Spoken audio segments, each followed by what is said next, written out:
আমি কানাইলাল দাস,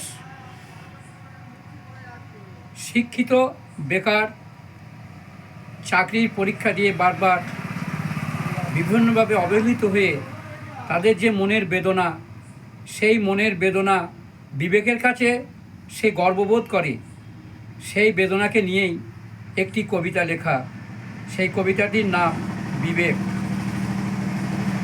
বিবেক, তুমি চলনি কোনো দিন, চলতে তুমি দাওনি আমার মন, দাওনি যেতে অন্যায় কোনো পথে, দেখাতে চাওনি অন্যায় স্বপন। কালো টাকায় সাদা করা পথে হেঁটে চলে যাচ্ছে বহুজন, সত্যের পূজারি করে তুমি সুস্থিত রেখেছ আমার মন। দিয়েছি তো পরীক্ষা শত শত, অবলম্বন করিনি সঠতা, স্মৃতির শিকড় থেকে তুলে লিখেছি পেরেছি যতটা।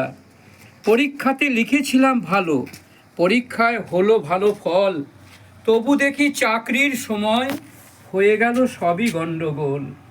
যাদের ছিল লাখো লাখো টাকা, তালিকাতে তাদেরই যে নাম, ঘুষ দিতে চাইনি কো বলে বাদ পড়ে গেল মোর নাম। মনটাকে সান্ত্বনা দিই, বিবেক আমায় করেছে মহান, পচা ডোবায় দেয়নি দিতে ডুব, সতের কবচ দিল মোরে দান।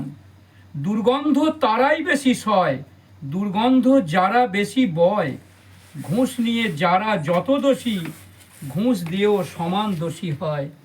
দুর্গন্ধ তো চাই না যে ছড়াতে, ঘুষ দিয়ে হব না তো দোষী, সৎ পথেতে চাকরি যদিও না পাই, বিবেক আমায় রাখবে তবু খুশি।